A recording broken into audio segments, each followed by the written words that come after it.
Edward Martínez, un experimentado detective de la Policía Estatal, había estado investigando una serie de brutales asesinatos en Ciudad del Este. Todos ellos ocurrían en un radio cercano y la principal similitud de los crímenes era que se trataba de ancianos.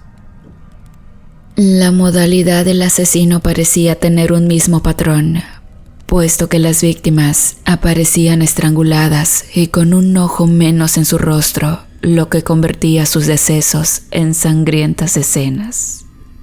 Esta situación lo había vuelto un caso muy difícil de resolver, además de que el trajín del mismo estaba empezando a consumir a Martínez, quien se sentía frustrado por no lograr ni siquiera una pista, sintiéndose incapaz de atrapar al criminal. No obstante, meses después, una lluviosa tarde de abril, el detective recibió una alarmante llamada. Parecía ser una mujer, quien nerviosa le decía: «Mi nombre es María Rosa. Necesito hablar con usted. Estoy convencida de que acabo de ver al asesino de ancianos». «¿Cómo dice? ¿En dónde?» «Aquí, en el jardín de mi casa. Estos últimos días, varias personas afirman haber visto a un extraño rondando por el vecindario. Hasta que con mis propios ojos lo vi. Estaba observando fijamente por la ventana de mi sala. El maldito no dejaba de hacer muecas con su cara. Estoy segura que ese sujeto es el asesino, pues desde que apareció en el barrio, varios abuelos han muerto asfixiados». Luego de oírla con atención, Martínez tomó nota de su dirección y se dirigió inmediatamente al domicilio. Al llegar, el detective fue recibido con una taza de té caliente y un platillo repleto con galletas caseras. «Detective Martínez, gracias por venir», susurró María Rosa con una voz ronca y temblorosa. «Tranquila, señora, cuénteme más, por favor», respondió. «Bien, he visto al asesino varias veces merodeando por aquí. Creo que está planeando matarme». «¿Por qué dice eso?» «Pues noté su presencia en las últimas 3 noches. Es un hombre alto, delgado, con ojos oscuros y un inconfundible mostacho azabache». «¿Mostacho?», preguntó. «¿Acaso no sabe qué es eso?» Sí sé qué es, solo que me llamó la atención ese detalle. Siempre he pensado que los asesinos con bigotes son perturbadores. Tal vez es porque lo asocio al genocida más grande de la historia. Pero en fin, es solo mi filosofía. Bien, ¿qué más puede contarme sobre él? Solo eso, detective. Aunque de algo estoy segura, esta noche vendrá por mí. Tengo una fuerte premonición. Y créame, no suelo equivocarme», sentenció María Rosa mientras Martínez tomaba nota en su anotador. «Usted quédese tranquila. Dígame, ¿le gusta la cerveza?» «Sí, a veces suelo beber una lata. ¿Por qué pregunta eso, Edward?» «Cuando todo esto acabe, señora, la invitaré a degustar una rica y fría cerveza». «Gracias, detective. Esperemos que así suceda». No obstante, debido a la situación, aquella noche el hombre decidió quedarse en la casa de la anciana. Si bien su placa no se valía de sensaciones, prefirió hacerlo para tranquilidad de la pobre mujer. Pese a ello, Edward se recostó en un sofá y a medida que caía la noche, una densa niebla comenzó a envolver la casa de María Rosa. Al notar el fenómeno, Martínez se alertó. Fue por ello que desenfundó su arma y comenzó a caminar sigilosamente hacia la ventana. Estaba ansioso y anhelaba a flor de piel enfrentarse al maldito asesino. Sin embargo, escuchó un ruido extraño proveniente de la cocina y al unísono la energía de la casa se apagó. Entonces se acercó sin hacer ruidos hasta que notó la sombra de un hombre en la oscuridad. ¡Alto! ¡Quieto ahí!, gritó, mientras apuntaba con su arma hacia la silueta, la cual lentamente comenzó a girar, revelando finalmente su rostro. Fue allí donde claramente podía verse un descuidado mostacho tan oscuro como el azabache. ¡Santo Dios! Era el sádico asesino de abuelos, quien, con una mirada fría y despiadada, reía por lo bajo. ¿Acaso piensa, señor detective, que podrá conmigo?, susurró. Cállate, juro que me encargaré de que te pudras en la prisión. Creo que eso no podrá ser posible, señor Martínez, pero habrá tiempo para discutirlo luego. Ahora mi pregunta es, ¿qué se siente ser atrapado en su propia trampa? ¿Cómo? ¿Qué dices?, respondió perplejo el policía. Pronto lo verá, pronto lo verá, clamó el asesino en tono burlesco antes de volver a perderse entre las sombras. Al ver la situación, Martínez retrocedió, sorprendido por la audacia del criminal. Sin embargo, no iba a dejarse intimidar. Fue así que lo enfrentó cara a cara. Dime, ¿por qué estás haciendo esto? Pues los ancianos son débiles y vulnerables, merecen morir, son un estorbo en esta vida. Hay que estar sobre ellos como si fuesen bebés. Deberían agradecerme, les estoy haciendo un favor, respondió con frialdad. El detective Martínez no podía creer las espantosas palabras que decía el asesino. Era claro que su mente estaba llena de pensamientos oscuros y horripilantes. Sabía que tenía que atrapar a este criminal y poner fin a su enfermiza desidia. Sin embargo, justo cuando el detective estaba a punto de actuar, el sujeto volvió a desaparecer y a los pocos segundos, un fuerte alarido se escuchó proveniente de la habitación de María Rosa. Martínez corrió hacia allí y encontró a la anciana tendida en el suelo con marcas de estrangulamiento en su cuello. ¡No!, gritó desesperado mientras se culpaba de no haber llegado a tiempo. No obstante, el asesino reapareció detrás de él, con una cuerda en su mano y un cuchillo en la otra. Demasiado lento, detective, susurró mientras se acercaba al cadáver de la mujer. Malnacido, déjala descansar en paz. Espere, tan solo debo arrancarle con este cuchillo su ojo. Martínez estaba enceguecido, sabía que no podía rendirse, de lo contrario también moriría, por lo que con determinación se enfrentó al asesino en un combate de vida o muerte. Los dos lucharon ferozmente en la habitación, derribando muebles y causando destrozos por doquier, hasta que finalmente el experimentado detective logró derribarlo y apresarlo, pero en un acto desesperado, el asesino mordió su antebrazo, despellejando la carne y sus propias venas.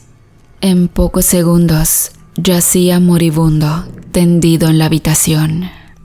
¡Qué loco enfermo eres! Ni pienses que llamaré a urgencias, exclamó el policía, mientras observaba al asesino desangrarse. Luego de ello, y considerablemente lastimado, Martínez caminó como pudo hacia la nevera, tomó una cerveza y se sentó en el sofá. Al fin su mente tenía paz. Habían sido muchos años tras los pasos del maniático del mostacho, y ahora por fin bebería su ansiado trago, tranquilo.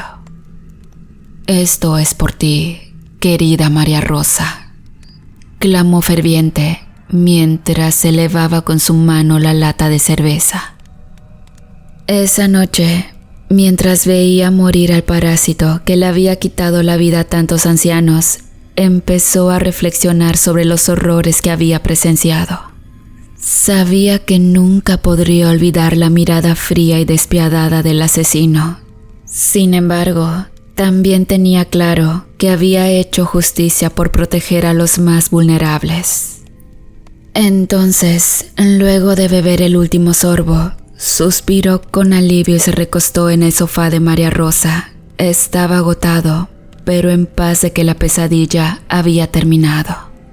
Sin embargo, a los pocos minutos, comenzó a sentir una pesadez profunda en su estómago. Le costaba despertarse y, sobre todas las cosas, respirar.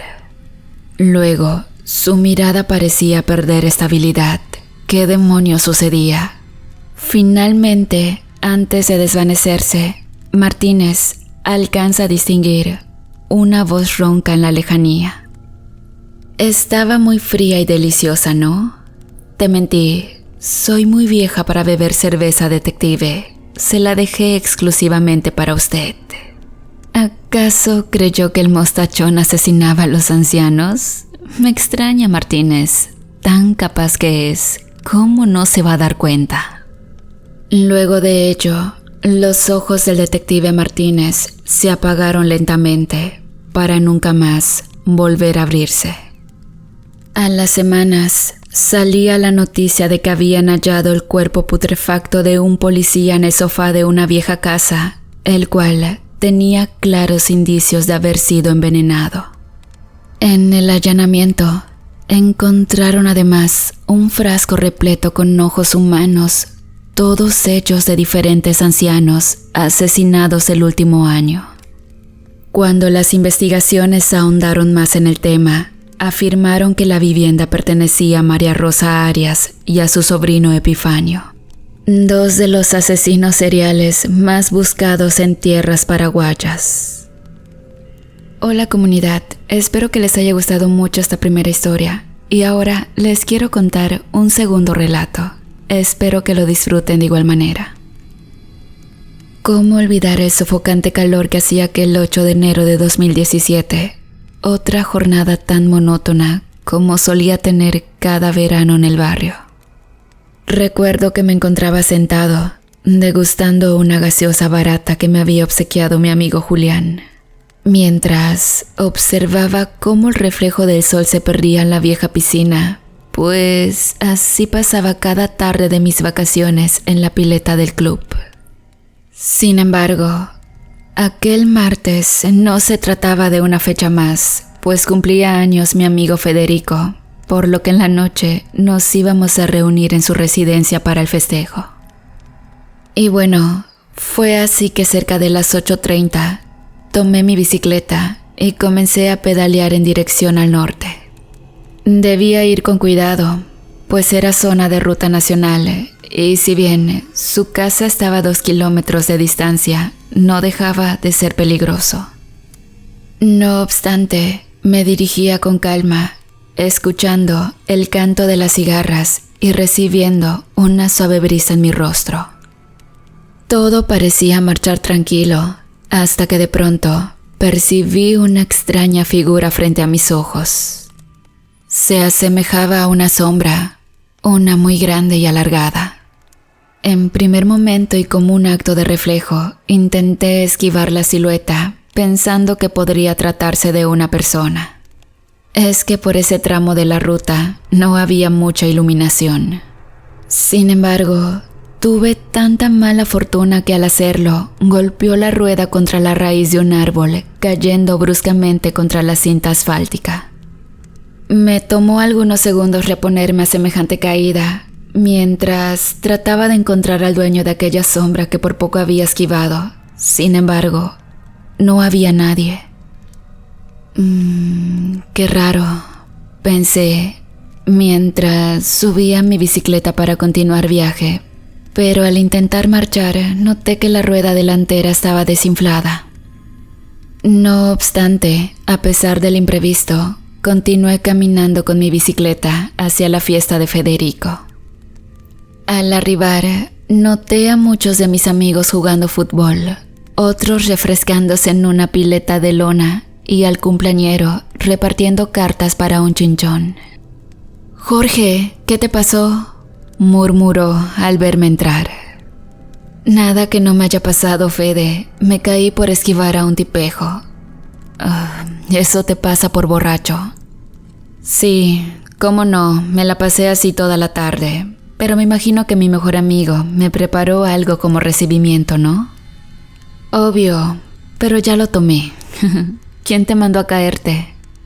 Bueno, cosas que pasan. Por cierto, feliz cumpleaños.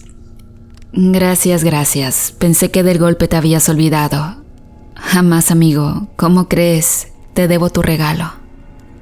No pasa nada. Me conformo con que me pagues el Fernet adeudado. ¿Cuál? ¿El del año pasado? Sí, ese mismo que volteaste mientras cantabas I Used to Love Her de los Guns. Pero eso no fue a propósito. Además, tú hacías los coros. Sí, cómo no. ¿Quién lo derramó? Y yo... Listo, no se dice más. Bueno, entonces te lo debo. Más te vale, querido. Si no, mira de dónde vienes. Luego de la amena charla con mi amigo, me senté con un grupo de chicos a beber y a comer pizzas. No obstante, la noche transcurría espectacular. La temperatura estaba más que agradable y la fiesta no desentonaba. Sin embargo, cerca de las 4 de la mañana, la mayoría de los invitados comenzaba a retirarse. Solo quedamos Federico, Mariano, Laureana y yo. Al principio sentí un poco de incomodidad, puesto que ellos eran amigos del cumpleañero, no particularmente míos. Sin embargo, empecé a notar cosas en común con la muchacha, a lo que hizo finalmente más agradable la velada. Ella era una ferviente admiradora del lado oscuro. No solo le gustaba todo lo relacionado a lo paranormal, sino que podía percibir ciertas energías, algo así como una psíquica, una medium. Nos contó muchas historias vividas, dejándonos boquiabiertos en su mayoría, pero una de ellas fue la que más nos impactó. Nos narró que años atrás, estando en pareja, comenzó a sentirse enferma. Mareos, jaqueos y desgano total fueron algunos de los síntomas. No obstante, pese a su estado, Laureana trataba de seguir con su vida normal, hasta que empezó a notar que su malestar aumentaba cada vez que pasaba tiempo con su novio. Ese detalle la inquietó. Sin embargo, todo comenzó a volverse más turbio una noche cuando sus padres la escucharon hablar dormida. Ella exclamaba palabras sin sentido, y fue su madre quien se percató de algo estremecedor, pues Laureana recitaba el Padre Nuestro en reversa. Sí, lo rezaba al revés. La situación asustó a todos y los obligó a visitar a un profesional. Doña Yolanda fue la elegida, una conocida curandera del pueblo. Ella, en tan solo 5 minutos, resolvió el dilema, pues al parecer, una entidad malévola comenzó a amedrentar a Laureana por culpa de su concubino, así como lo leen sucedió. Ella nos contó que un ventoso día de invierno, ambos se encontraban mirando televisión, cuando de repente, la puerta de entrada se abrió por sí sola. El novio, pensando que era el viento, a modo de broma exclamó: «¡Pase! ¡Adelante!». Ese par de frases fue un error garrafal, pues ese fuerte viento no solo empujaba el aire, sino que arrastraba a una mujer, una joven que ya no estaba viva. Pero de igual manera, esa puerta se abrió, desatando desde entonces un calvario en la muchacha. Pues ese alma en pena se obsesionó por completo con el joven, intentando a toda costa sacar del camino a su único escollo, Laureana. Luego de que la curandera revelara el mal que la estaba acechando, practicaron sendos rituales de magia blanca para liberarse finalmente del espíritu. Algo que al correr de los días, para suerte de ella, logró hacerlo. Y saben, luego de escuchar la historia de la mujer, reconozco que casi oriné mis pantalones, pues sabía que debía caminar más de 2 kilómetros solo para regresar a casa. Para colmo, antes de emprender camino, Laureana sigilosamente se acercó y junto al oído me susurró: «No mires hacia el árbol». «¿Qué?». respondí extrañado. Tú sabes de lo que te hablo. Hoy te caíste por eludir a una persona. Ese quebracho oculta cosas, las cuales son muy perturbadoras. Solo te pido que no veas el árbol, y si lo haces, corre sin mirar atrás.